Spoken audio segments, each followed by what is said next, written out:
அழைப்புகள் 1000 இருக்க ஆண்டவனின் அழைப்பு என்பது அளவிட முடியாத மாபெரும் அழைப்பு.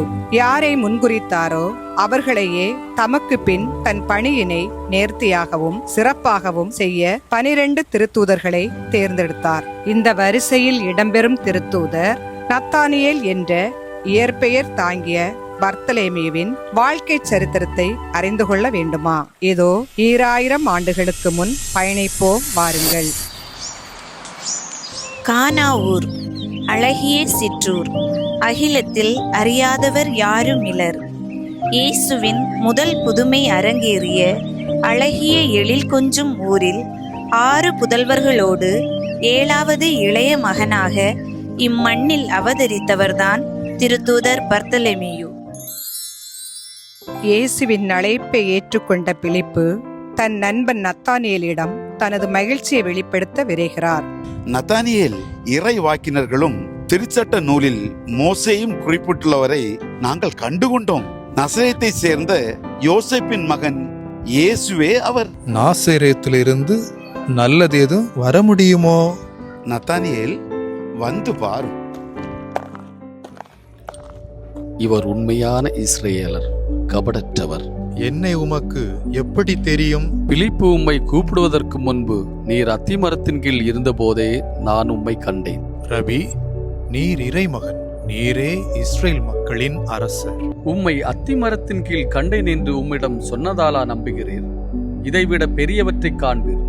மேலும் வானம் திறந்திருப்பதையும் கடவுளின் தூதர்கள் மானிட மகன் மீது ஏறுவதையும் இறங்குவதையும் காண்பீர்கள் என மிக உறுதியாக உங்களுக்கு சொல்கிறேன். இயேசுவின் விண்ணேற்றத்திற்கு பின் திருத்தூதர் பர்த்தலேமியுவிற்கு மத்திய இந்தியாவில் பணி செய்ய பணித்தூது விழுந்தது. அவரும் அதனை ஏற்றுக்கொண்டு இந்துக்களும் பிராமணர்களும் வாழ்ந்து வந்த இந்தியாவிற்கு தனது பயணத்தை தொடர்ந்தார். இவ்வாறு திருத்தூதர் பர்த்தலேமியு மெசபடோமியா, பெர்சியா, எகிப்து, பிரிஜியா, கருங்கடல் மற்றும் அர்மேனியா நாட்டில் நற்செய்தி பணியாற்றி வந்தார். இந்தியாவில் அஸ்டரூத் என்ற பிராமணர்கள் கோயிலில் ஏழையை போலவும் யாத்ரீகர் போலவும் சென்று வாழ்ந்து வந்தார் திருத்தூதர் பர்த்தலேமியு. இவரின் காலடி பட்டவுடன் அஸ்ரூத் தேவதை தனது வல்லமை இழந்துவிட்டது. உடனே மக்கள் பக்கத்து நகரில் உள்ள பெச்சர் என்ற கோயிலுக்கு சென்றனர்.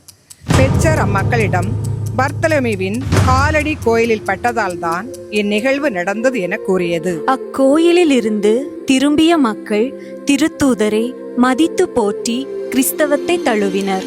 அச்சமயத்தில் அப்பகுதியை ஆட்சி செய்த பாலிமியஸ் அரசரின் மகள் மரணத்துக்கு ஏதுவான நோயால் பாதிக்கப்பட்டிருந்ததை கேள்விப்பட்ட பர்த்தலமேயு அவளின் நோயை குணப்படுத்தி கிறிஸ்துவை பற்றி போதித்தார். இதனால் அரசர் மனமாறி வீட்டிலிருந்த சிலைகளை உடைத்துவிட்டு கிறிஸ்தவராக மதம் தழுவினார்.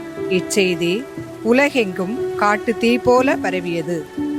இதை அறிந்த பக்கத்து நாட்டு அர்மீனிய அரசனான ஏஸ்ட்ரிக்ஸ், இவர் நமது நாட்டு மக்களையும் கிறிஸ்தவர்களாக மாற்றி விடுவாரோ என்ற அச்சத்தில் அவரை கொல்ல வழி தேடி வஞ்சகமாக வரவழைத்தான்.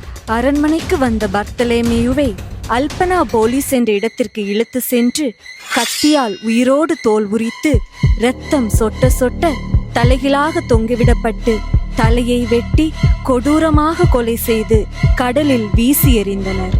இவரது திருவுடல் அர்மேனிய கடற்கரை பகுதியில் கண்டெடுக்கப்பட்டு ரோமிற்கு எடுத்து செல்லப்பட்டு புனிதராக உயர்த்தி அர்மேனியா நாட்டு பாதுகாவலராக அறிவித்து இவருக்கென்று ஒரு அழகிய ஆலயம் எழுப்பப்பட்டது. இவரின் வேத சாட்சி மரணத்தால் கவரப்பட்ட உலக புகழ்பெற்ற ஓவியர் மைக்கேல் ஆஞ்சலோ என்பவர் புனித பர்த்தலேமியு தனது கரங்களிலேயே தனது தோலை ஏந்தியவராக ஓவியம் வரைந்தார். இவரின் திருவிழாவானது ஆகஸ்ட் 24ஆம் தேதி கொண்டாடப்பட்டு வருகிறது. இப்புனிதரின் வாழ்க்கை சரித்திரத்தின் மூலம் நாமும் இயேசுவின் சீடராக அவரோடு உரையாடி உறவாடி இரண்டர கலந்து நற்செய்தியின் தூதுவர்களாக வாழ அழைப்பு விடுக்கும் இக்காணொலியில் எங்களோடு பயணித்தமைக்கு வாழ்த்துக்கள். நன்றி, வணக்கம்.